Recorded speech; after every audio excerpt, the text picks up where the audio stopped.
நிலை வரும் வரையில் நான் என்போம் பதமடைந்தோம் ஒன்றானோம் பரமானந்தம். குரு வணக்கம். அண்டமதில் உருவெடுத்து அறிவை பெற்று அவ்வறிவு ஒன்று முதல்லாரதாகி கொண்டமெலாம் இவ்வுருவில் குறிப்பில்லாமல் கோடான கோடி எண்ணி அனுபவித்து கண்டபல நினையறிய நினைந்தேனப்போ கருத்துணர்த்தி கடல் மூட்டி கருவாம் ஞான குண்டலனி எனும் என் மெய்யுணர்வெழுப்பி குறித்து என்னை அறிவித்த குருவே என்பே குருவே என்பே குருவே என்பே. நாடி சுத்தி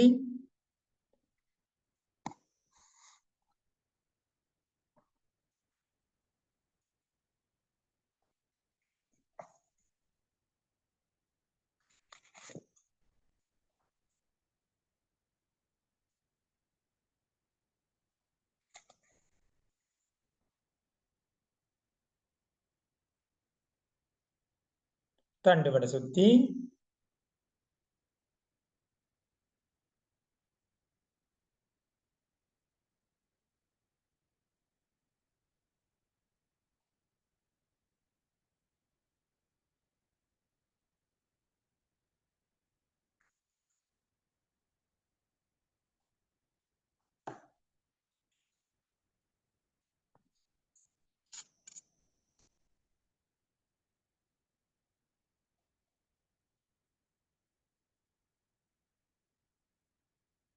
நாம் அமர்ந்துள்ள இடத்தை சுற்றிலும் நல்ல தெய்வீக ஆற்றலே நிரம்பின. நாம் அமர்ந்துள்ள இடத்தை சுற்றிலும் நல்ல தெய்வீக ஆற்றலே நிரம்பின. நாம் அமர்ந்துள்ள இடத்தை சுற்றிலும் நல்ல தெய்வீக ஆற்றலே நிரம்பின. அருட்பேராற்றல் உடலிலே உயிரிலே அலையலையாக பாய்வதை உணர்கிறோம். அருட்பேராற்றல் உடலிலே உயிரிலே அலையலையாக பாய்வதை உணர்கிறோம். அருட்பேராற்றல் உடலிலே உயிரிலே அலையலையாக பாய்வதை உணர்கிறோம். அருட்பேராற்றல் இரவும் பகலும் எல்லா நேரங்களிலும் எல்லா இடங்களிலும் எல்லா தொழில்களிலும் உறுதுணையாகவும் பாதுகாப்பாகவும் வழி நடத்துவதாகவும் அமையுமாக. அன்னைக்கு வணக்கம். தந்தைக்கு வணக்கம். ஆசான் அருள் தந்தை வேதாத்ரி மகரிஷி அவர்களுக்கு வணக்கம். தவம் துரியாதீதம், தொடக்கம் ஆக்கினை.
துரியம்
துவாதசாங்கம்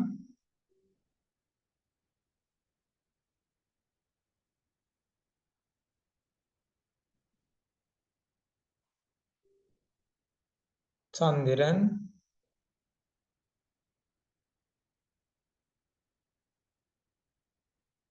சூரியன்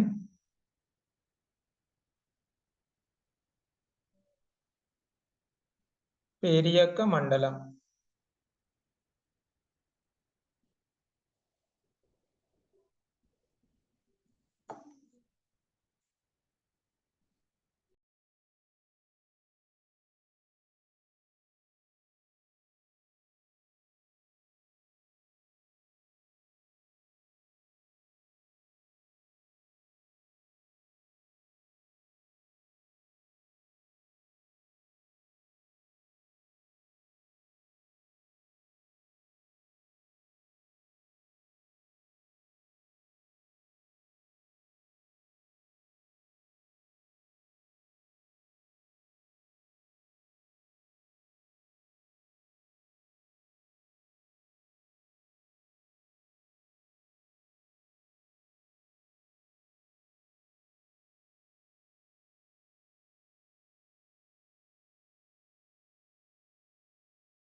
சுத்தவழி,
வாழ்க வளமுடன்.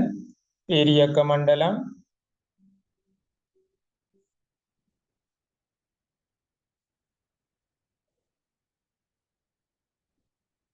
சூரியன்,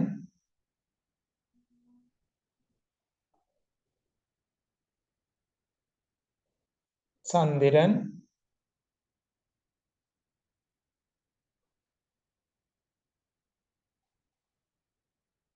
துவாதசாங்கம்,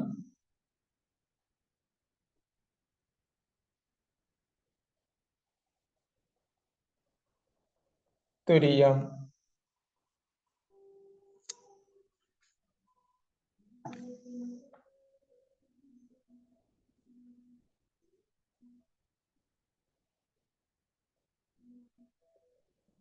தவத்தை நிறைவு செய்கின்றோம். தவ ஆற்றல் உடல் முழுவதும் பரவட்டும். உடலும் உள்ளமும் தூய்மையும் மேன்மையும் அடையட்டும். சங்கல்பம். அருட்பேராற்றல் கருணையினால் உடல் நலம், நீள ஆயுள், நிறை செல்வம், உயர்வுகள், மெஞ்ஞானம் ஓங்கி வாழ்வோம். அருட்பேராற்றல் கருணையினால் உடல் நலம், நீள ஆயுள், நிறை செல்வம், உயர்வுகள், மெஞ்ஞானம் ஓங்கி வாழ்வோம். அருட்பேராற்றல் கருணையினால் உடல் நலம், நீள ஆயுள், நிறை செல்வம், உயர்வுகள், மெஞ்ஞானம் ஓங்கி வாழ்வோம். வாழ்த்துக்கள். வாழ்க்கை துணையை வாழ்த்துவோம்.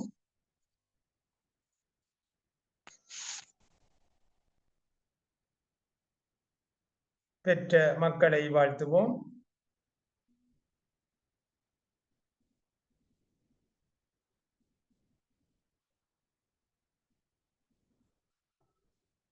உடன் பிறந்தவர்களை வாழ்த்துவோம்.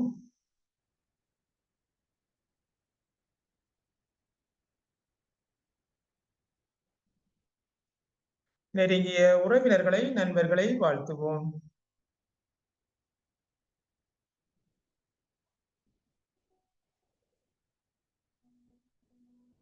தொழில்துறையிலே, தினசரி கடமைகளிலே நம்மோடு நெருங்கிய தொடர்புடையவர்களை வாழ்த்துவோம்.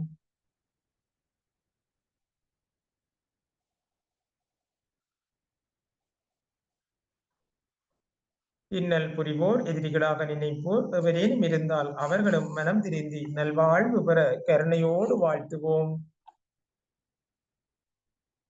இனிவரும் வாழ்த்துக்களை இணைந்தே வாழ்த்துவோம். ஆசான் அருள் தந்தை வேதாத்திரி மகரிஷி அவர்கள் அருளிய வேதாத்திரியம் வாழ்க வளமுடன். உலக சமுதாய சேவா சங்கம் வாழ்க வளமுடன். ஆழியாறு அறிவித்திருக்கோவில் வாழ்க வளமுடன். யாழ்ப்பாண மண்டலம் வாழ்க வளமுடன். யாழ்கோவை மனவளக்கலை மன்றார கட்டளை வாழ்க வளமுடன். அதனை சார்ந்த தவமையங்கள் வாழ்க வளமுடன். சிறப்பு வாழ்த்து. யாழ் மண்டல தலைவர் அருள்நிதி துணை பேராசிரியர் குழந்தைவேல் ஐயா அவர்கள் வாழ்க வளமுடன். அவர்களது உடல் நலம் வாழ்க வளமுடன். அவர்களது உடல் நலம் வாழ்க வளமுடன். அவர்களது உடல் நலம் வாழ்க வளமுடன். அவர்களது ஆன்மீக தொண்டு வாழ்க வளமுடன். இன்று எமக்கான சிறப்பு சிந்தனையை வழங்க இருக்கும் முதுநிலை பேராசிரியர் டாக்டர் ஜெயபாலையா அவர்கள் வாழ்க வளமுடன். உலக மக்கள் யாவரும் வாழ்க வளமுடன். என்று தவம் இயற்றிக் கொண்டிருக்கக்கூடிய இருபால் மெய்யன்பர்களும் அவர்களது அன்பு குடும்பமும் வாழ்க வளமுடன். இரண்டொழுக்க பண்பாடு. நான் எனது வாழ்நாளில் யாருடைய உடலுக்கும் மனதிற்கும் துன்பம் தரமாட்டேன். துன்பப்படுவோருக்கு என்னால் முடிந்த உதவிகளை செய்வேன்.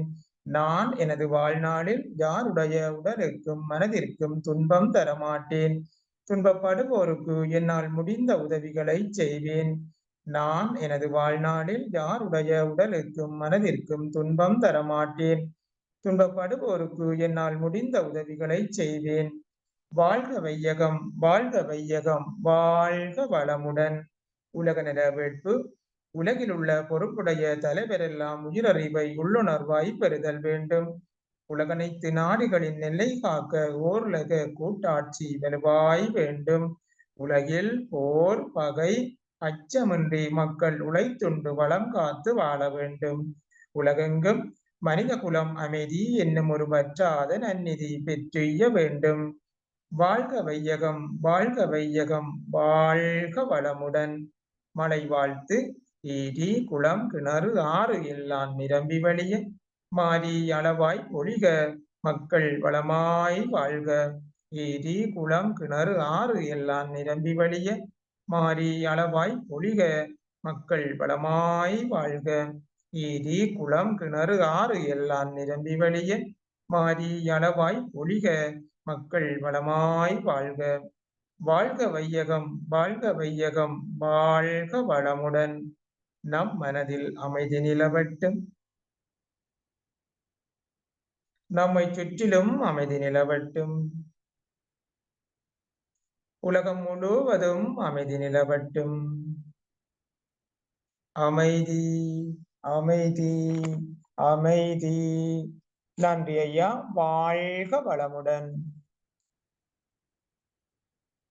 வளமுடன். மிக அற்புதமாக இறைவணக்கம் குரு வணக்கம் துரியாத இதன் தவம் கொடுத்த சுதர்சனம் ஐயா அவர்கள் வாழ்க வளமுடன். அவர்களுடைய உடல்நலம் மனநலம் குடும்ப நலம் நட்பு நலம் வாழ்க வளமுடன். அவர்களுடைய மெய்ய தொண்டு வாழ்க வளமுடன்.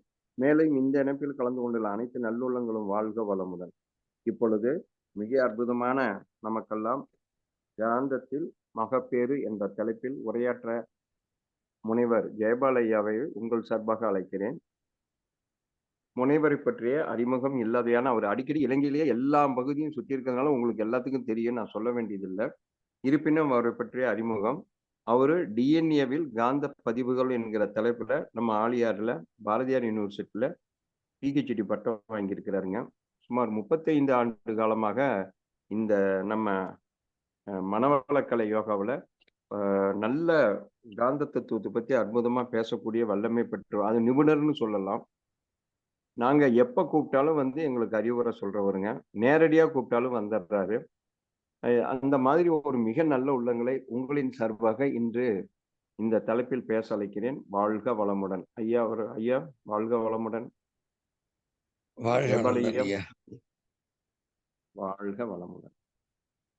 வாழ்க வையகம் வாழ்க வையகம் வாழ்க வளமுடன்.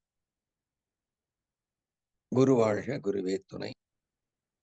சிந்தனையை உடல் நலத்தை சீரமைத்து உய்வித்த குருவே வாழ்க. மதிப்பிற்கும் போட்டுதலுக்கும் உரிய யாழ் அறக்கட்டளையின் தலைவர் அவர்களுக்கும் பேராசிரியர் ரகுபாலாம் அவர்களுக்கும் நல்லதொரு தவத்தினை ஏற்றிருக்கக்கூடிய சுதர்சன் அவர்களுக்கும் டாக்டர் மாணிக்கவாசகம் ஐயா அவர்களுக்கும் மெய்நிகரோடாக கலந்து கொண்டிருக்கக்கூடிய இருபால் மெய்யன்பர்களுக்கும் என்னுடைய பணிவான காலை வணக்கங்கள். மகப்பேறும் காந்தமும் ஏன் அப்படி ஒரு தலைப்பை எடுக்கணும்? இறைநிலை இந்த குழந்தை பேரு உருவாவதற்கும் அதனுடைய தாய் கருவறையில் என்னென்ன நடக்குது, அதுக்கு எது எல்லாம் உதவுது அப்படின்னு பார்த்தா கடவுள் கூடவே இருந்து அத்தனையும் இயக்கிக்கிட்டு இருக்கார் என்பதை நமக்கு தெரியும். ஏன்னா சாதாரணமா நினைச்சிடறோம். அதனுடைய வலிமை வல்லமையை பற்றி தெரிந்து கொள்வதற்காக தான் இப்படி ஒரு தலைப்பை எடுத்துக்கிட்டோம். மகப்பேறு பேறு பெறுவது அப்படிங்கிறது சாதாரணம் இல்லை. சாதாரண விஷயத்தை பேருன்னு சொல்ல மாட்டோம். இதெல்லாம் முக்கியமாக இருக்கிறதோ அதை தான் பிறர்க்கரிய பேரு அப்படின்னு சொல்லலாம்.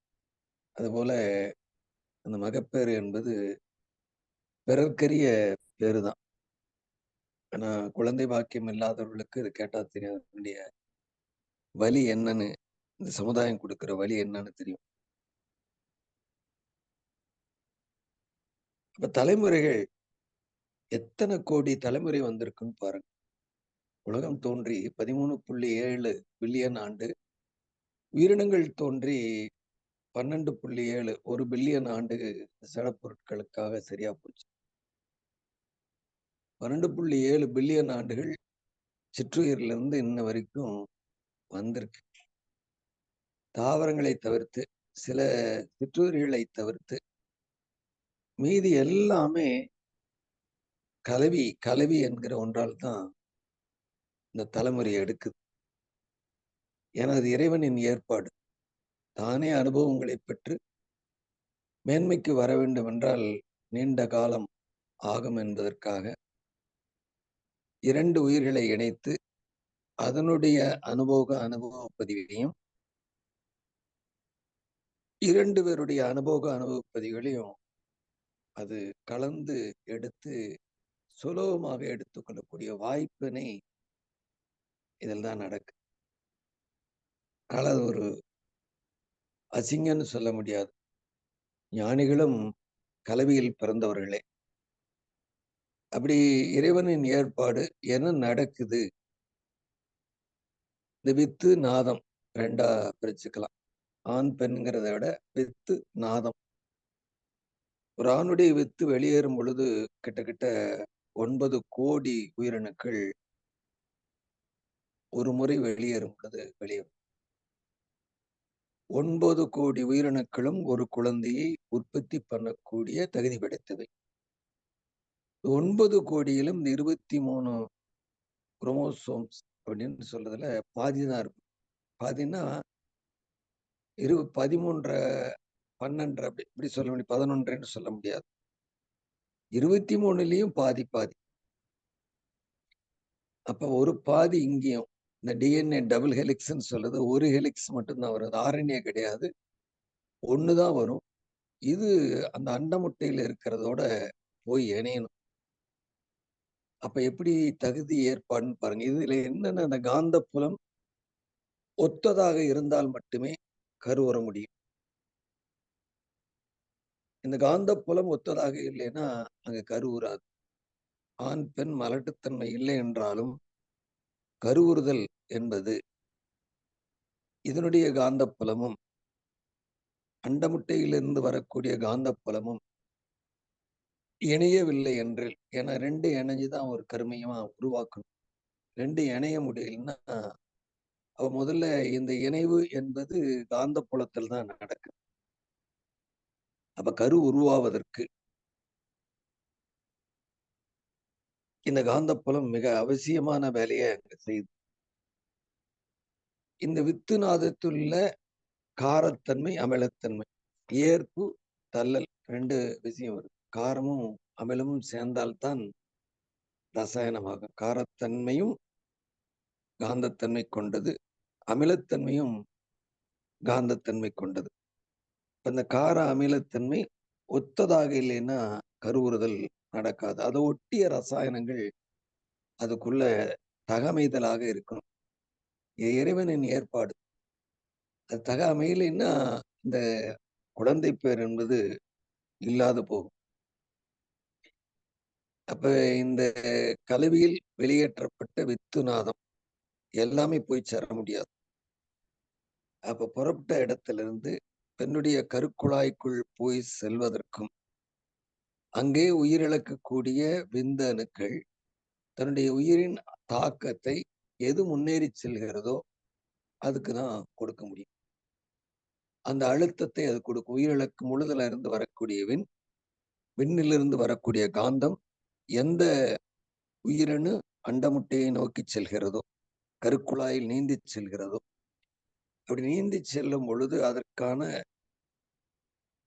கூடுதல் ஆற்றலை கொடுக்கக்கூடிய வல்லமை இறைவனால் வழங்கப்பட்டிருக்கிறது. ஏன்னா அது அதனுடைய அளவுக்கு கிட்டத்தட்ட மைல் கணக்குல பயணம் பண்ணும். அதனுடைய எவ்வளவு இத்தனை மைக்ரான் இருக்கிற அந்த விந்தணு கருக்குழாய் வழியாக பயணித்து கருமுட்டையை துளைத்து எங்க கருமுட்டையை துளைத்து அதுக்குள்ள கொண்டு போய் இது கருவுறுதல் நடக்கும். ஒரு மிகப்பெரிய விந்தை அது. ஏன்னா அந்த கருமுட்டை என்பது அனைத்தையும் அனுமதிக்காது. தன்னை சுற்றிலும் ஒரு பாதுகாப்பு வளையம் வச்சிருக்குது காந்த புலத்தின் வழியாக. அப்படி வந்த பொழுது எல்லா உயிரணுக்களும் எவ்வளவு ஒரு மீதம் போன ஒரு 10 உயிரணுக்கள் 9 மில்லியன்ல 10 உயிரணுக்கள் தான் உள்ளுக்கு போக முடியும். அந்த 10ல எது தகுதி படைக்குதோ அதுதான் அந்த கருமுட்டையை உடைக்க முடியும். உடைத்த பின் மீதி இருக்கிற இந்த உயிரணுவை அது விட்டு வைக்காது, சாகடிச்சிடும். எங்க அந்த அண்டமுட்டை உற்பத்தி பண்ற ரசாயனம் இந்த விந்து அணுவை கருவுற்றது போக மீதி இருக்கிறத அழிக்கிற ரசாயனத்தை உற்பத்தி பண்ணும். இல்லைன்னா அதுக்கு இந்த உடலுக்கு அது கெடுதலை ஏற்படுத்தும். அது வரைக்கும் நல்லது, இல்லைன்னா அது கெடுதலை ஏற்படுத்தும். அப்படி கருக்கட்டுவதற்கு தேவையான தகமைப்பினை வச்சிருக்கு. இதுல என்னென்ன இன்புட்டா வச்சு அனுப்புது அப்படின்னா, தாய் வழி வந்தது, தந்தை வழி வந்தது. இது 2ம் அதோட இணையுது. அது எப்படி எடுக்குது? எல்லாம் எதெல்லாம் எடுக்கலாம்? நம்ம சொல்ற ஆரோக்கியமான உடல் உறுப்புகள். இதுவரைக்கும் வந்ததுல பெஸ்ட் செலக்ஷன். சாமி இத நல்ல தரப்பதிவு அப்படிம்பார். இதுவரைக்கும் இந்த 2 உடலில் வழியாக வந்தது எது பெஸ்டா இருக்கோ, அது தரப்படுத்தின பதிவுகள தான் அப்ப தாங்கி வந்திருக்கு. அததான் குடுக்க போகுது. அப்ப அது மாரி ஆரோக்கியமான உடல் உறுப்புகள் இந்த 2 கருமையத்திலிருந்து வந்தது. குணம், அறிவின் உயர்வு, கீர்த்தி, செல்வம், சுகம். இது எல்லாமே அங்க அடிப்படையா இருக்கு. இது குடுத்தாலும் அது வாங்கிக்க முடியுமானா, வெளியிலிருந்து இறை இன்னும் செலக்ட் பண்ணுது. இந்த நேரத்திற்கு எது உகந்தது? அப்ப கோள்களின் சஞ்சாரம் என்னவாக இருக்கிறதோ, அதற்கொத்த உயிரணுவை செலக்ட் பண்ணுது.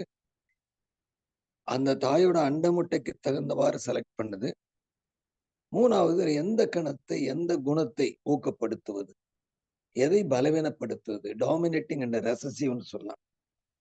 எல்லாம் இருக்கு. ஒரு முடி இருந்தா 1 கோடி ரகம் இருக்கு. எப்படி அரிசியில 1,00,000 அரிசி வகைகள் இருக்கு, நெல் வகைகள் இருக்குன்னு சொல்றாங்களோ, அது முடி நீளமா, குட்டையா, கருப்பா, அதுல எவ்வளவு கலர் இருக்கு, எவ்வளவு ஆடா இருக்கு, திக்னஸ் என்ன, அதை விரைச்சுக்கிட்டு நிக்குமா அல்லது ரொம்ப சாஃப்டா இருக்குமா, இப்படி அதுல ஒரு ஒரு லட்சம் முடி டிசைன் இருக்கு. அதுபோல ஒவ்வொன்றும் உடல் உறுப்புகள், எல்லா உறுப்புகளும் யார் யார் எந்தெந்த தலைமுறையில் எது சிறப்பாக இருந்ததோ, இந்த கோள்களின் நிலைக்கு ஒத்தவாறு அது தேர்வு செய்யப்படும். அப்பதான் நாம் பிறந்த நேரங்கிறது அதுதான். நம்ம கருவறையை விட்டு வெளியே வர்றது பிறந்த நேரம்ன்றதான் நமக்கு தெரியும். ஆனால் இந்த நாம் பிறந்த நேரம் என்பது யாருக்கும் தெரியாது. தோராயமாக கணிக்கலாம் இல்லையா? அந்த மைக்ரோ செகண்ட் அளவுக்கு இங்க பார்க்கறதுக்கு வழியே இல்லை. இறைவன் அப்படி ஒரு ஏற்பாடு பண்ணி வச்சிருக்கிறாங்க.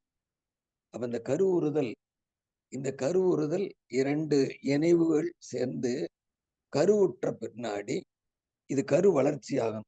2 சேர்ந்து ஒரு செல்லா மாறிடுது. இப்ப இந்த கரு 1 2 ஆகணும், 2 4 ஆகணும். இனி தாய்கிட்ட இருந்து எடுக்கிறது எல்லாமே என்ன வேணும்? உடலுக்கு தேவையான இந்த உடலை கட்ட தேவையான சக்திகளை எடுக்கணும்.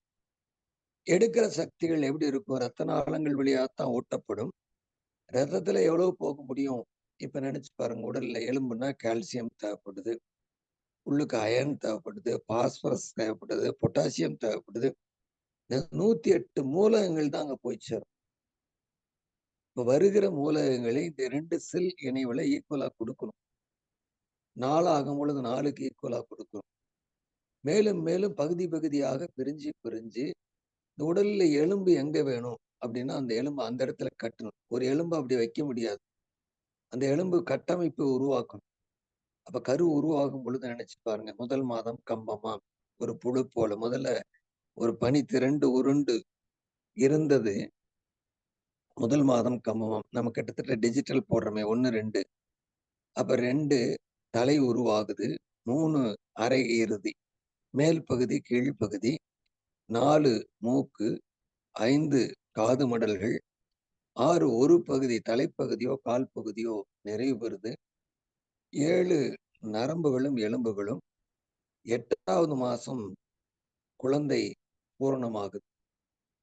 இது நடக்கிற வரைக்கும் இந்த செல் இணைவு பிணைவு கிட்டத்தட்ட அண்ட முட்டையும் அந்த செல்லும் சேர்ந்த பொழுது ஒரு 12 மைக்ரான் இருக்குதுன்னா கரு குழந்தையாகும் பொழுது ஒரு 8 மாதம் 9 மாதம் ஆகும் பொழுது இந்த கருவின் வளர்ச்சி 5000 மடங்கு பெருசாகும். நினைச்சு பாருங்க. எந்த ஒரு பொருளையாவது நீங்க 5000 மடங்கு பெருசு பண்ணனா அது என்ன ஆகும்? ஆனால் அதுல துல்லியமாக முடி எங்க இருக்கணும், மூளை எங்க இருக்கணும், இருதயம் எங்க இருக்கணும், 1,00,000 நீளம் உள்ள ரத்த நாளங்கள் எங்க இருக்கணும், துல்லியம் பிசகாம அடுக்கிற வேலை யார் செய்யறாங்கன்னு நினைச்சு பாருங்க. எல்லாம் இணைஞ்சுக்கிட்டே இருக்கு, உடஞ்சுக்கிட்டே இருக்கு, செல் உற்பத்தி ஆகிட்டே இருக்கு. அப்படி உற்பத்தி ஆகிற செல்ல கட்டமைப்பு ஏற்படுத்தணும். இது எந்த தசை என்ன மாதிரி உற்பத்தி பண்ணும்? இது யாருக்கு இது தெரியும்? தாய்க்கு தெரியாது. குழந்தையோ தொப்புள் கொடி வழியாக உணவை பெறுகிறது. ஆனால் அது நீந்தி கொண்டிருக்கிறது. நீந்தும் ஒன்றுக்கு தேவையான உணவு கொடுக்கணும். ஆனா கட்டமைப்பு உள்ளுக்குள்ள இருந்து தான் நடக்குது. அவ விரிய விரிய இந்த கட்டமைப்பை அப்பதான் இந்த விரிவு சுருக்கம்னு சொல்றோமே. அப்ப இந்த கட்டமைப்பை விரிவாக்கணும். அதுக்குள்ள இத்தனையும் வைக்கணும். நினைச்சு பாருங்களேன். இத்தனை எம்ஏ, எம்பிபிஎஸ், எஃப்ஆர்சிஎஸ் அதை படிக்கிறேன், இதை படிக்கிறேன், பாடி அனாட்டமி, பிசியாலஜி இன்னும் முடிக்கல. ஆனால் இந்த 10 மாதத்திற்குள் 10 மாதம் கூட இல்லை, 9 சில்லறை தான்.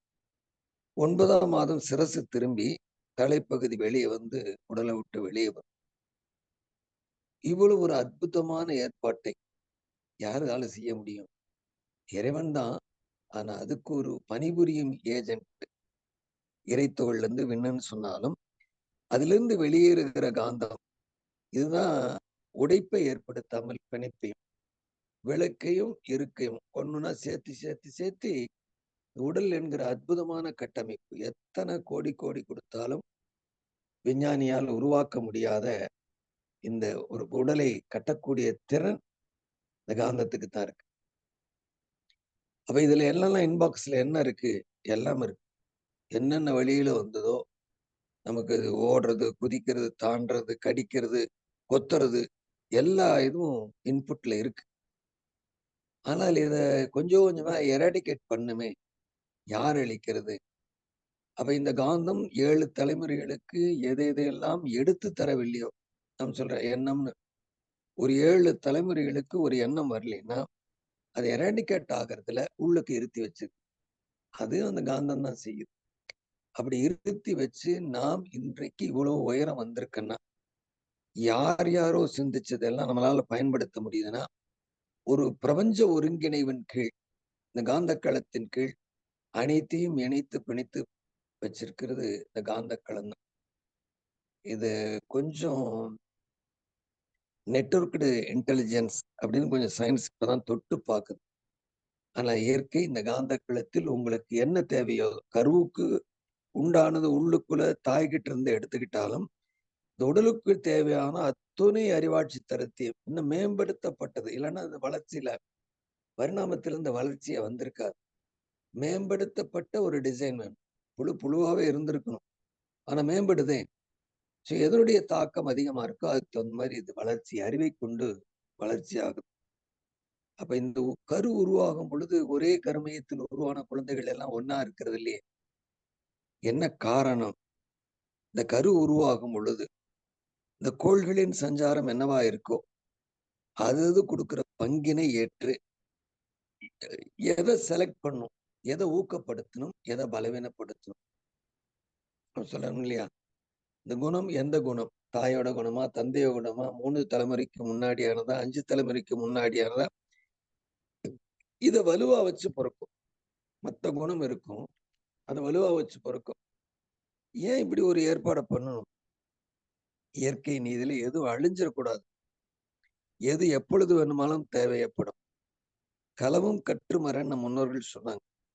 அதாவது உனக்கு திருடிக்கிட்டு இருக்க சொல்ல உனக்கு தெரியும் நீ எப்படிலாம் அவன் திருடுவாங்கிறது உங்களுக்கு தெரியணும். அது நெகட்டிவ் இல்லை. இந்த விதத்தில் நீங்கள் ஏமாற்றால் அது அது போயிடும். அந்த பொருள் நம்ம கிட்ட இருந்து போயிடும், திருடப்படும். அப்ப திருட்டை பத்தி உங்களுக்கு தெரியணும். அப்ப எல்லாத்தையும் அதை அழிக்காம பாதுகாத்து கொடுக்கறது. எவ்வளவு அணுக்களுக்குள்ள ஒரு அணுக்குள்ள இவ்வளவு இறுக்கி சுருக்கி வைக்க முடியுதா? நம்புற மாதிரியே இல்லையே. ஆனாலும் அதை வைத்திருப்பது காந்தமே. இந்த பதிவு முன்னோர்கள் பாடும் பொழுது சொல்லுவாங்க, இந்த கருமைய பதிவு தான் உடலை எடுக்க பயன்படுது. பதிவே உடல் அமைவதற்கு காரணமாக அமைகிறது. இது தப்பா எடுத்துக்கூடாது. பல கோடி தலைமுறைகளின் தாக்கம் என்னென்னலாம் செஞ்சு ஒரு பெஸ்ட் செலெக்ஷன்ல இருக்கிறது இந்த உடல். அப்ப இந்த தலைமுறையோட நம்ம அடுத்த தலைமுறை இன்னும் பெஸ்ட் செலெக்ஷனா அப்படி உருவாக்குறது தேவையில்லாத கழிச்சு சரி பண்ற வேலையெல்லாம் இந்த காந்தம் தான் உள்ளுக்குள்ள வச்சிருக்கு. அப்ப 2 இறைநிலையின் பரிபூரண அறிவு உள்ளுக்குள்ள இருக்கு. ஆனால் பெற்ற அனுபவத்தை வைத்துக் கொண்டுதான் இந்த உடல் எடுக்குது. ஏன்னா இறைவனுக்கு எந்த தேவையும் இல்லை. ஆனால் எல்லைக்கட்டு இயக்கம் இந்த உடலுக்குள்ள நடக்குது. சயின்ஸ்ல லேட்டஸ்டா சிம்போசியம்னு சொல்லுவாங்க. அண்டத்தில் நடக்கிறத ஒரு சின்ன எல்லைக்குள்ள நிகழ்த்தி பரிசோதனை செய்வது அப்படின்னு. இயற்கை இறைநிலை அண்டத்துல உள்ளது மட்டுமல்ல, இந்த பிண்டத்துல உள்ளதை ஒரு சிறிய அணுக்குள் பொருத்தி அந்த உடலுக்குள்ள கருமையத்துல வச்சு ஒரு பெஸ்ட் சிம்போசியம். அந்த அண்டத்துல உள்ளது முழுவதும் இந்த பிண்டத்துல. பிண்டம் என்பது இன்னும் கரு உள்ளுக்குள்ள இருக்கு, இந்த வெளியே வரல, அதுக்குள்ள வைக்குதே. இதோட பெஸ்ட் சிம்போசியம் எப்படி இருக்க முடியும்?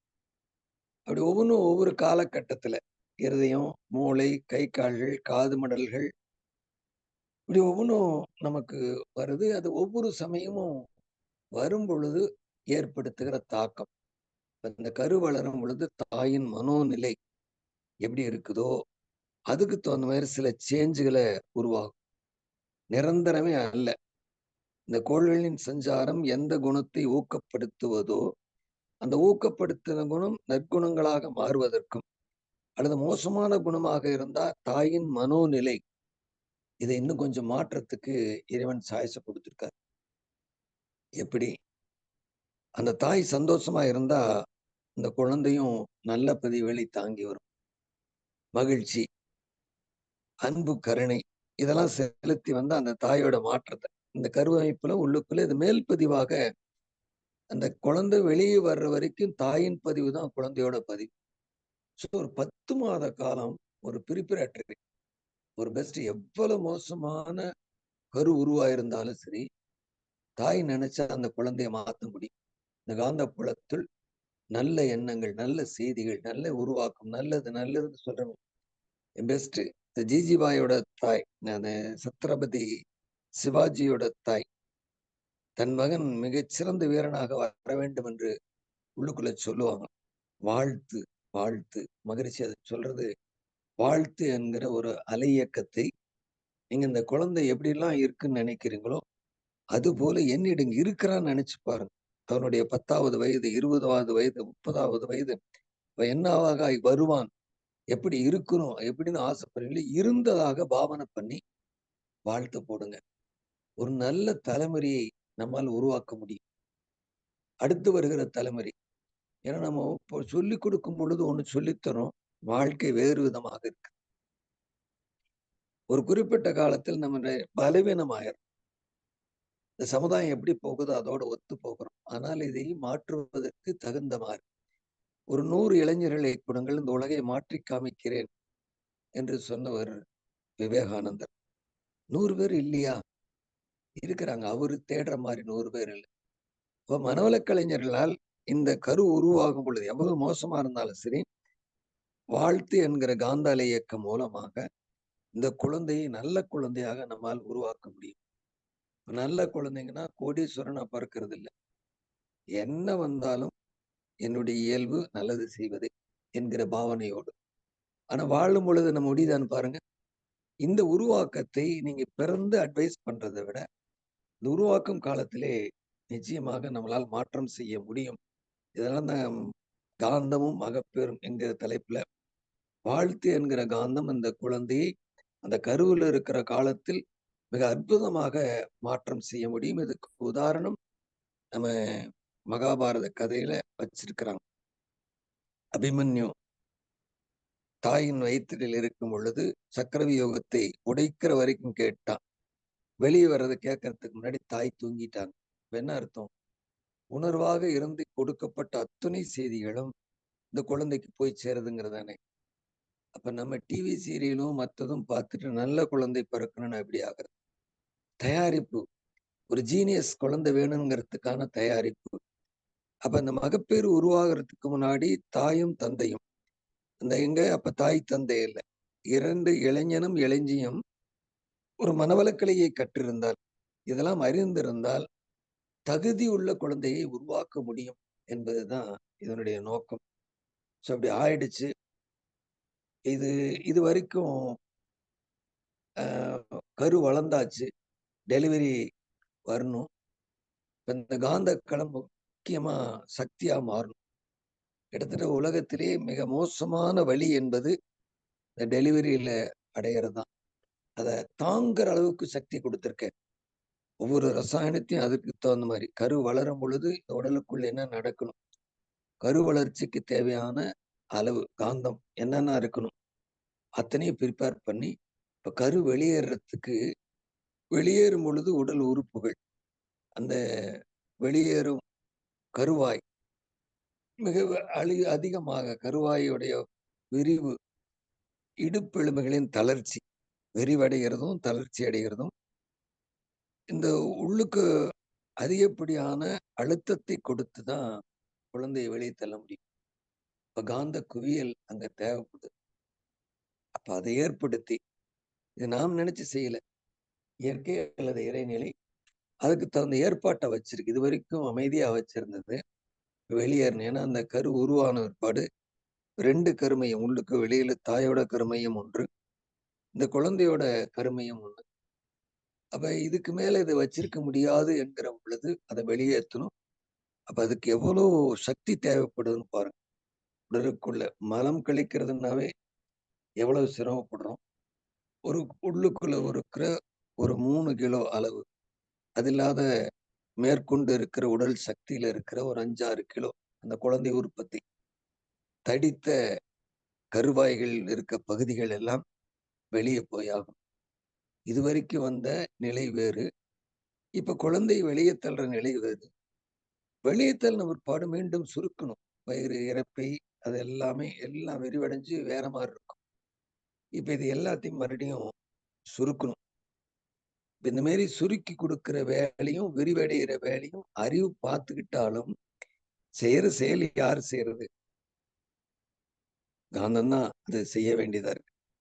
என்னென்னலாம் உள்ளுக்கு கொடுக்கணும், இந்த தாய் வளரும் பொழுது குழந்தைக்கு என்னென்னலாம் கொடுக்கணும், குழந்தை வளர்ந்து பின்னாடி இந்த தாய்ப்பால்னு சொல்றமே அது ரெடியா வேணும். இப்ப இது வரைக்கும் இருந்த ரசாயன அமைப்புகள் வேறு. அந்த குழந்தைய பாதுகாக்கணும், குழந்தைய வளர்த்தணும், குழந்தைய அறிவாட்சி தரத்தோட இருக்குன்னு வச்சிருந்தது போக, குழந்தை வெளியே வந்த ஒருபாடு தாய்ப்பால் வேணும். ஒரு 2 மணி நேரத்துக்குள் அந்த குழந்தைக்கு பசி எடுக்கும். அதுக்கு தயார்படுத்தணும். உடலில் மாற்றங்களை ஏற்படுத்தணும். இதுவரைக்கும் இருந்த பாதுகாப்பு ரசாயனங்கள்லாம் இப்ப தேவையில்லை. இப்ப டிசைன் மாறுது. உள்ளுக்கு தாய் மார்பகத்துல பால் சுரக்கணும். பாலுக்கு தேவையான நினைச்சுப்பாங்க protein, fat, amino acids, carbohydrates, lactose, vitamin A, B, C, D, E, இது மாதிரி சொல்லிட்டே போலாம். இத்தனையும் தயார் பண்ணி இது வரைக்கும் கருவறைக்கு கொடுக்கப்பட்ட ஊட்டத்தை இப்ப வேற இடத்துக்கு கொடுக்கணும். நாம் செஞ்சா இது எப்படி செய்ய முடியும்? ஆனா செய்து இயற்கை இந்த காந்த புலத்தை கொண்டு செய்து. அதே போல இதில் உள்ள இருக்க கனிமங்கள், குழந்தைக்கு என்னென்ன கனிமங்கள் வேணும், கால்சியம், பாஸ்பரஸ், அயன், ஜிங்க், நிறைய ஆன்டி ஆக்சிடென்ட்ஸ் இதெல்லாம் தாய்ப்பால்ல வைக்கணும். இந்த கூட்டுக்கலவையை நம்மால் செய்ய முடியுமா? நினைச்சுப்பாங்க எவ்வளவு அற்புதம். ஒவ்வொரு மனிதனும் வளரும் பொழுது இது அறிவா இருக்குன்னு நமக்கு, நாமும் இப்படித்தானே வந்திருக்கோம். எவ்வளவு ஒரு அற்புதமாக இது வடிவமைக்கப்பட்டிருக்கு. இந்த வாழ்க்கையை கேவலமா நினைக்கிறவன் எங்கேயுமே இல்லை. அற்புதமாக வடிவமைக்கப்பட்டுத்தான் வெளியே வந்திருக்கோம். ஸோ இதை உணர்ந்துகிட்டா ஏன் இதெல்லாம் தெரியும்? இது உணராத வரைக்கும் நம்ம ஏதோ ஒரு சரியில்லை, வாழ்க்கை சரியில்லை, எனக்கு சரியில்லை, உனக்கு சரியில்லை. ஒவ்வொரு மனிதனும் பிறக்கும் பொழுது இந்த உலக தேவைக்காகவே பிறக்கிறாங்க. நான் நினைச்சுக்கிறோம் அவனை மாதிரி இல்லையே, இவனை மாதிரி இல்லையேன்னு. நீங்க இன்னொருத்தர் மாரி கொடுத்தா உங்களால வாழவே முடியாதுங்க. உங்களை இன்னொருத்தர் விதமாக கொடுத்தால் உங்களால் வாழவே முடியாது. ஒரு மிகப்பெரிய கஷ்டத்தை அனுபவிச்சு இப்ப பணக்காரன் ஆயிருக்கான். நான் பணக்காரன் ஆகும்னு நினைக்கும் பொழுது அவன் பட்ட கஷ்டத்தை நீங்க பட தயாரா இருக்கேன்னு கேட்டா அதுக்கெல்லாம் ரெடியா இருக்க மாட்டோம். ஸோ அந்த அனுபவங்களும் அவனை உயர்த்தி இருக்குது ஒழிய நாம் நினைக்கிற மாதிரி திடீர்னு அவனுக்கு பணம் வந்தல். ஸோ இது போல ஒன்னொன்னு நினைச்சு பாருங்க.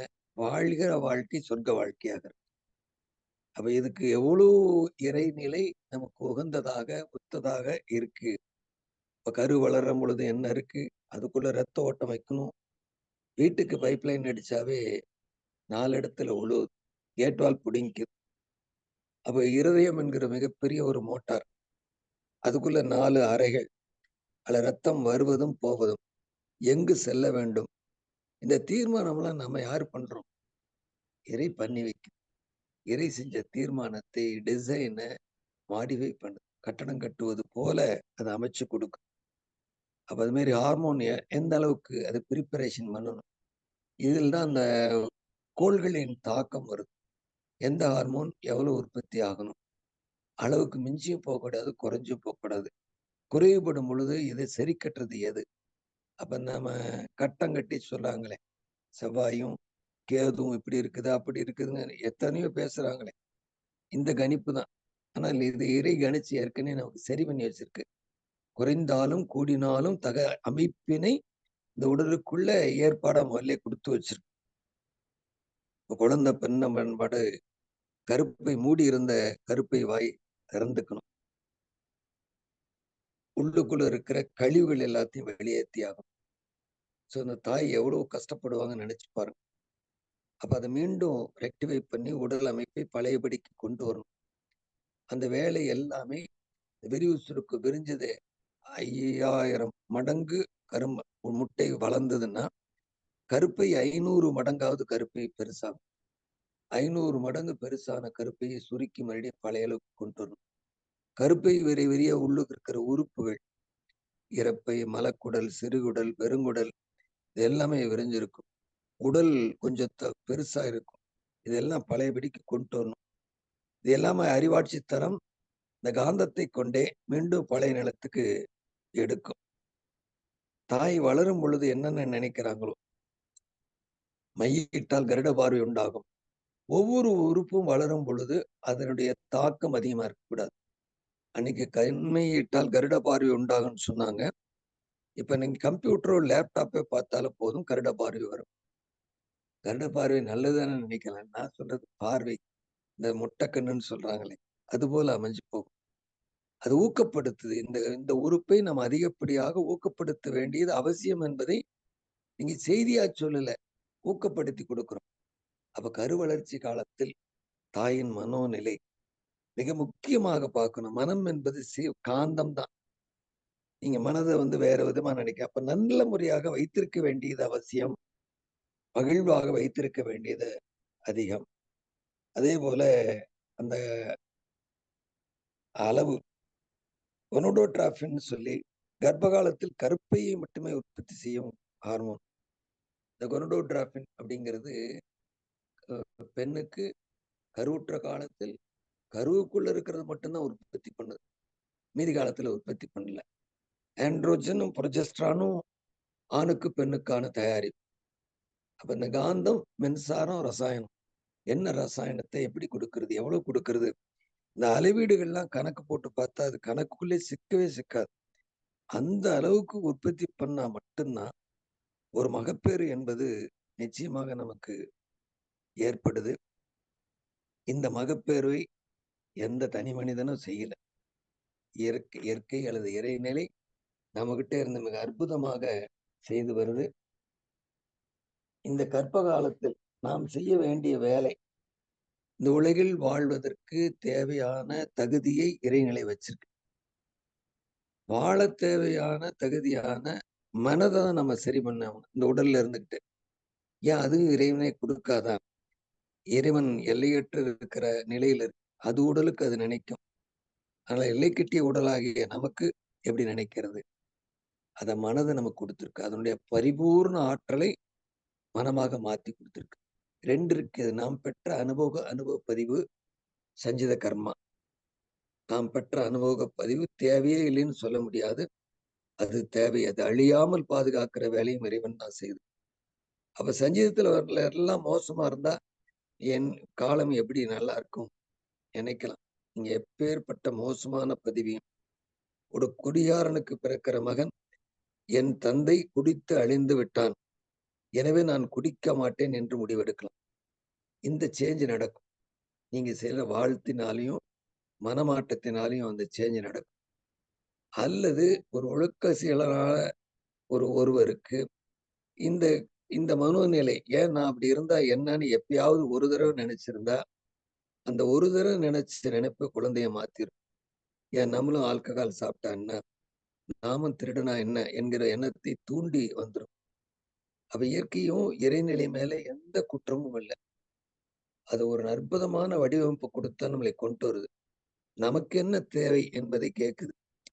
மனமாகியது தவறிக்கூட பிழையை நினைத்து விட்டால் சந்ததிகளுக்கு கடத்தப்படும். அங்கதான் வந்து உட்காந்து ஓஹோ நீ இப்படி இருக்க ஆசைப்படுறியா வச்சுக்கு அப்படின்னு கொடுக்குது. என்னடா அந்த நல்ல மனுஷனுக்கு இப்படி ஒரு புள்ள பிறந்திருக்குது, இந்த மோசமான பையனுக்கு இப்படி ஒரு புள்ள, அவன் மோசமா இருந்தாலும் இந்த குடியை நான் மறந்தாகணுங்கிற எண்ணம் வலுவா இருக்கும். பழக்கத்திலிருந்து விடுபட முடியாது இருக்கலாம். அப்ப அந்த மாற்றத்தை மனதை கொண்டு, மனம் என்கிற காந்தத்தை கொண்டுதான் செய்யுது. நாம் நல்ல தலைமுறையை, மிக அற்புதமான தலைமுறையை இந்த மகப்பேறு மூலமாக ஒரு தலைமுறையோ அல்லது இரண்டாவது தலைமுறைக்குள்ளேயோ நம்மால் செய்ய முடியும். அப்படிக்கான சாத்தியக்கூறுகள் தான் ஆன்மீகம் நமக்கு வழங்குகிறது. மனதை கொண்டு மனதின் மாற்றம் மிக அற்புதமான மாற்றம், சந்ததிகளையும் மாற்றம். அப்பேற்பட்ட மாற்றத்தை உருவாக்க வல்லமை படைத்த மனவளக்கலை உலகமெங்கிலும் பரவி கொண்டிருக்கிறது. இதை கடைபிடிக்கக்கூடிய, கற்றுக் கொடுக்கக்கூடிய அத்துணை நல்லுளங்களையும் அருட்பேராற்றல் கருணையினாலும் அருட்தந்தையின் அருளாசியினாலும் பூரண உடல்நலம், நீள ஆயுள், நிறை செல்வம், உயர்ப்புகள், மெய்ஞானம் ஓங்கி வாழ்கள் என்று வாழ்த்தி நிறைவு செய்கிறேன். வாழ்களமுடன், வாழ்களமுடன், வாழ்களமுடன். வாழ்க வளமுடன், வாழ்க வளமுடன். நாங்க வந்து நீங்க டிஎன்ஏ பத்தி தான் எடுத்தீங்க. ஆனா இப்ப எங்களை எல்லாம் எம்பிபிஎஸ் ஆகிவிட்டீங்க. இனிமேல் நான் தைரியமா மாணிக்கவாசகம் எம்பிபிஎஸ் போடலாமான்னு இருக்கிறேன். அனட்டமி கிளாஸ் டாக்டர் கூட எடுக்க முடியாதுங்க ஐயா. சூப்பரா எடுத்திருக்கிறீங்க. இது எங்க ரெஃபர் பண்ணீங்க ஐயா? உங்களே தான் கேட்கிறேன், எங்க இதெல்லாம் ரெஃபர் பண்ணீங்கன்னு. கம்ப்ளீட்டா சிஸ்டம் அங்கங்க கேட்டிருக்கோம்ல, இதுல காந்தம் என்ன பண்ணுது அவ்வளவு. அப்படியே ஒரு சிஸ்டமேட்டிக்கா கொண்டாந்து இருக்கிறீங்க. மிக அற்புதம். குழந்தை பருவத்திலிருந்து தம்பதியர்களுடைய வாழ்க்கை மிக அற்புதமாக நமக்கெல்லாம் விஞ்ஞான விளக்கத்தோடு ஒப்பிட்டு கணித்து கொண்டாந்திருக்கிறாரு. நம்மை அறிந்து நம்ம உடம்புக்குள்ள இருக்கிற இயக்கத்தை மிக தெளிவாக அற்புதமாக சொன்னாரு. அதுக்குதான் அது பேரறிவுன்னு சொல்லியிருக்கிறாங்க. தன்னை அறிய தனக்கு ஒரு கேடு இல்லை, தனக்குள்ள இருக்க உடம்புல இருக்கிற ஒவ்வொரு செல்லையும் எப்படி அந்த பேரறிவு நடத்துதுங்கிறத மிக அற்புதமா எடுத்து கொடுத்த ஐயா அவர்களை அனைவரும் வாழ்த்துவோம். பேராசிரியர் முனைவர் ஜெயபால் ஐயா அவர்கள் வாழ்க வளமுடன். அவர்களுடைய உடல் நலம், மனநலம், குடும்ப நலம், நட்பு நலம் வாழ்க வளமுடன். அவருடைய ஆன்மீக சேவை மென்மேலும் ஓங்க வாழ்க வளமுடன். மேலும் இவருக்கு ஏதாவது கேள்வி பதில் கேட்கறதா இருந்தா ஹேண்ட் ரைஸ் பண்ணலாம். நான் எல்லாத்துக்கும் அன்மியூட் கொடுக்குறேன். மைக்கை அன்மியூட் பண்ணி அவங்களாவே கேட்கலாம்.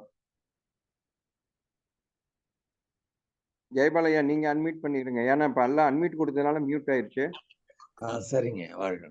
அதாவது யாராவது கேள்வி பதில் சந்தேகங்கள் கேள்வி கேட்கறதா இருந்தா கேட்கலாம். ஐயா வாழ்க வளமுடன். வளமுடன். ரொம்ப சிறப்பு. காலையில உட்கார்ந்து கேட்கும்போது அப்படியே அற்புதமா இருந்தது. இப்போ வந்து வயித்துல இருக்கிற குழந்தைங்களை மாத்தினாலே போதும் போல இருக்குது. அப்படிதான் அதனாலதான் அந்த கருவுற்ற பெண்களுக்கெல்லாம் கொடுக்குறோம். அது நல்லபடியா போய் சேர்ந்தா இனி வரக்கூடியதாவது நம்ம மாத்தலாம். இப்போ நம்ம இத்தனை பேர் ஆசிரியர்கள் இருக்கிறோம், நம்முடைய குழந்தைங்களுக்கும் பயிற்சி கொடுத்துட்டோம். ஆனாலும் அவங்களையெல்லாம் இன்னும் செய்ய வைக்க முடியல. அவ்வளவு பேரும் செஞ்சாங்கனாலே ஒரு மாற்றம் வந்துடும். ஆனா நீங்க சொன்ன மாதிரி இப்போ வயித்துல இருக்கிற குழந்தைங்களை மாத்தி கொண்டு வந்தாலே நம்ம மாத்த முடியும் போல இருக்குங்க. ரொம்ப ரொம்ப இருப்பதுங்க ஐயா. மனங்கிறது காந்தம் தான். அதெல்லாம் புரியாம நம்ம வந்து மனுஷன்னு பேசிக்கிட்டு எத்தனையும் காந்தம் தான் அப்படிங்கிறது அருமையா எனக்கு நல்லா புரிஞ்சுதுங்க. ரொம்ப அற்புதங்கய்யா. வாழ்த்துக்கள்ங்க. இந்த தம்பி சிறக்கட்டும். வாழ்க வளமுடன். பாபு டீச்சர் அம்மா அவர்கள் வாழ்க வளமுடன். மங்களம் சேதுராமன் மைக்கை அன்மியூட் பண்ணி பேசுங்க. நீங்களே அன்மியூட் பண்ணுங்க. சங்கரநாராயண ஐயா மைக்கை அன்மியூட் பண்ணி பேசுங்க. ஐயா வாழ்க வளமுடன். ஐயா வாழ்கணும். ஐயா இப்போ ரெட்டை குழந்தை பிறக்கும் போது தாயோட ஒரு முட்டையிலேயே 2 ஆணோட முட்டை சேருங்களா, இல்ல 2 முட்டையில 2 சேருங்களா ஐயா? 2 வருங்கய்யா. 2 கருப்பைக்கு ஒரு கருப்பைக்கு ஒண்ணா சேர்த்து. ரெண்டு முட்டையில 2 சேரணும். ஆமா 2 முட்டை வரும் உங்களுக்கு கருப்பை. அப்ப அவங்க கருப்பையே 2 பை இருக்கும். கருப்பையே 2 2 இருக்கும். முட்டை. ஆமா 2 முட்டை இருக்கு அவங்களுக்கு. அப்படின்னா ஒட்டியும் பிறகுது ஐயா சிலது. ஒட்டி பிறக்கிறது வேற மாதிரி. அதுல எந்தையோ தலைமுறையிலே இருக்க வேண்டியது அது இணைஞ்சிருச்சு. அப்படி ஒரே கருமையத்துல அது ஒரு முட்டையில இருந்து வர்றது. ஒரு முட்டையில 2 போயிடும். ஓகே. ஆமா. அப்புறம் இன்னொரு சந்தேகம் ஐயா. இப்போ 2 முட்டைகள் இணையும் போது அதுல இருக்கிற சிறந்தது மட்டும்தான் சேரும் அப்படிங்கிறீங்க. அப்படின்னா இப்போ உடல் வலிவு இல்லாம மன வலிவு இல்லாம எல்லாம் குழந்தை பிறக்குதுங்க. அதுக்கு என்ன காரணமா இருக்கும்? இல்ல அது இன்னும் கருவளர்ச்சி காலத்திலே வருதுங்கய்யா. இப்ப தாயோட மனநிலை கருவுற்ற காலத்தில் ஏற்படுகிற தாக்கம், கீழே விழுந்துட்டாலோ அடிபட்டாலோ எந்த உறுப்பு வளருதோ அப்ப அந்த இடத்துல ஏற்படுற தாக்கம், மனோ தாக்கம் இருந்தா கூட போதும், அந்த உறுப்பு பலவீனம் ஆயிடும். ஆனா கரு உருவாகும் போது சிறந்தது மட்டும்தான் இருக்கும். இந்த கரு உருவாகும் போது பெஸ்ட் செலக்ட் பண்ணிடுச்சு, அவ்வளவுதான். அதுக்கு பின்னாடி கரு வளர்ச்சி காலத்துல இப்ப இந்த கலவியில கூடுதலான அழுத்தம் ஏற்பட்டாலும் சரி, தாய் எங்கேயாவது இடிச்சுக்கிட்டாலும் சரி, அல்லது இப்ப கோள்களின் சஞ்சாரத்தில் ஏற்படுற தாக்கம், அவங்களுக்கு அதிர்ச்சியான செய்திகள், இப்படி எந்த உறுப்பு வளருதோ அந்த இடத்துல அது பாதிக்கப்படும்.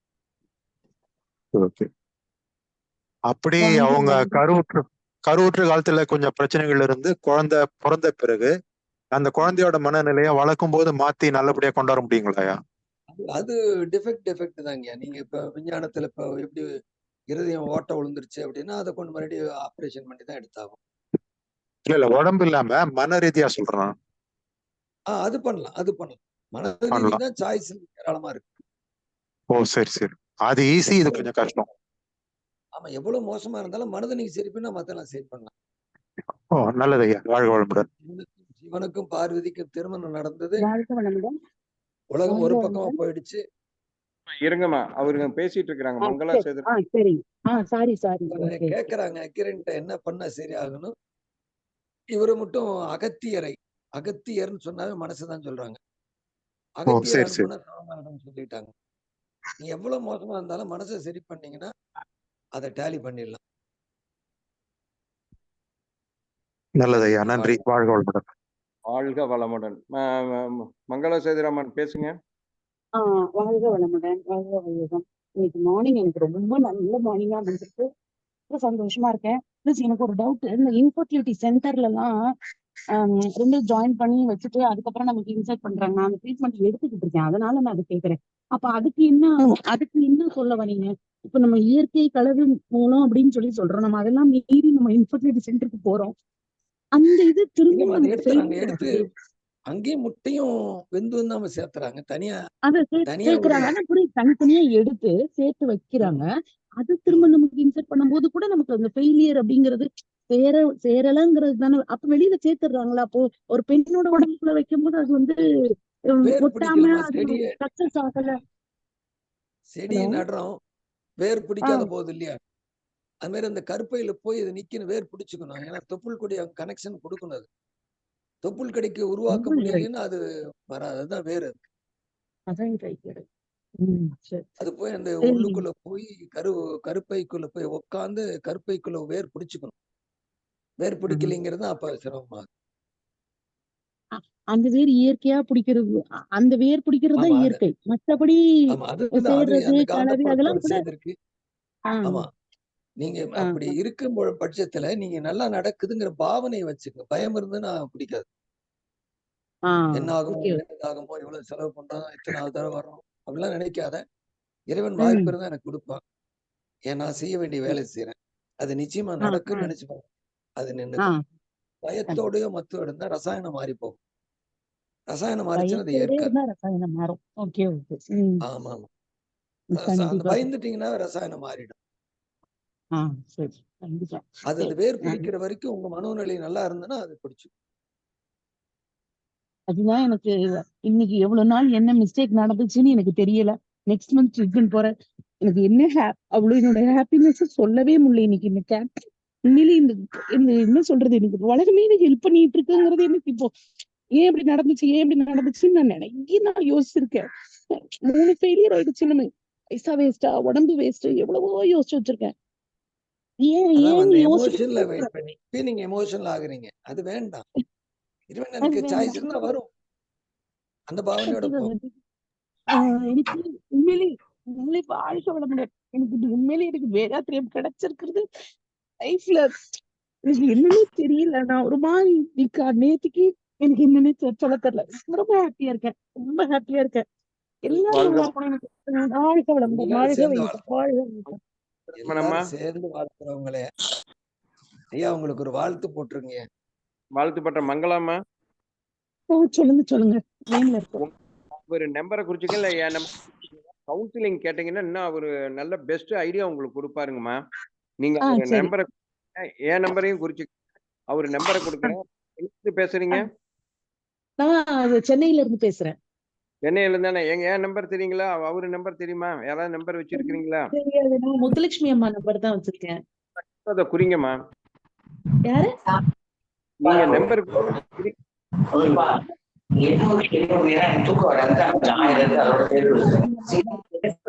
பண்ணுங்க. மைக்க பார் சேஷா, அன்மியூட் பண்ணி இருக்கீங்க, மியூட் பண்ணிக்கீங்க. நம்பர் பைத்ரா நம்பர் எடுமா. சொல்லுங்களேன்.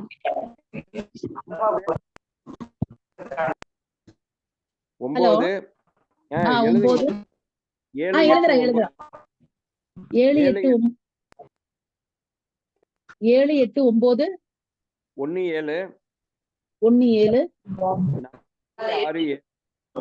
எனக்கு இடையில ரொம்ப கட் ஆகுது.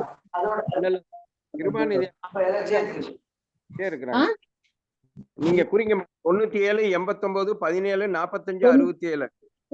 ஒரு நிமிஷம். 97 89 97 89 17 17 45 45 67 67. இந்த நம்பருக்கு கான்டாக்ட் பண்ணுங்க. அவர் நம்பர் கொடுக்குறேன். கவுன்சிலிங் பண்ணுங்க. டாக்டர் அம்மா எல்லாம் இருக்கிறாங்க, டாக்டர் இருக்கிறாங்க. நீங்க கவுன்சிலிங் பண்ணி என்ன வேணாலும் நீங்க கேட்டு சந்தேகத்தை தீர்த்துக்கலாமா? நாங்க வாழ்த்து போறோம் உங்களே. ஐயா வாழ்க வளமுடன். ஐயா வாழ்க வளமுடன். எனக்கு இன்னும் கூட ஐயா சொன்னதுல ஒரு டவுட்னா, எனக்கு இந்த கருவுற்றுறது அதெல்லாம், ஆனா அந்த செவ்வாய் கிரகத்தையும் இந்த ராகு கேது சொல்றாங்க இல்லையா, அந்த ராகு கேது, அது இன்னும் கூட ராகு கேது எப்படி கோள்களோட வரும் அப்படிங்கிற சந்தேகம் எனக்கு இன்னும் கூட இருக்கு. அது எப்படி, அது சூரியன்ல இருந்து ஏற்பட்ட ஒரு கரிக்கட்டை தானே? அதுக்கு வாய்ஸ் பிரேக் ஆகுது கிருபாநிதி அம்மா. பேசுறேன் கிராமத்துல நம்ம நம்பருக்கு போட்டு கேட்டுக்கலாமா? நம்ம நீங்க இப்படி இப்ப என்ன நீங்க பேசுறீங்க? நன்றி ஐயா, நன்றி ஐயா.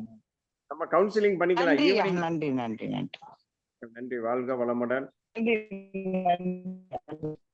ஐயா வாழ்க வளமுடன். ஐயா வாழ்க வளமுடன். ஐயா இந்த பிரபஞ்ச ஒருங்கிணைப்பு ஆற்றலே ஒரு மகப்பேருக்கு சப்போர்ட் பண்ண வேண்டிய கட்டாயம் இருக்க மாட்டேங்குதுங்க. சிம்போசியம்னு சொன்னோம் இல்லைங்களா? ஆமா, அதான் சுருக்கமா சொன்னீங்க. ஆமா, அது கடவுள் பண்ணிட்டாரு. சிம்போசியம் பண்ணி அணுக்குள்ள கொண்டாந்து வித்து நாத்துக்குள்ள எவ்வளவு பெரிய வெந்தையா இருக்குது பாருங்க.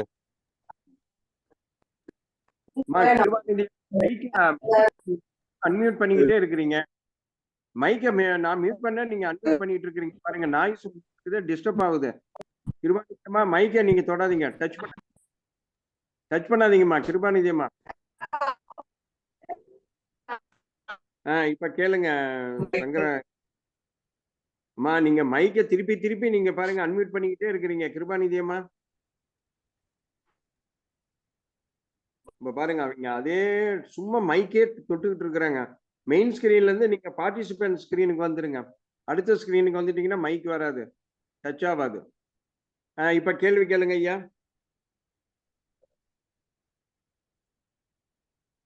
பாருங்க திருப்பி கிருபாநிதி அம்மா.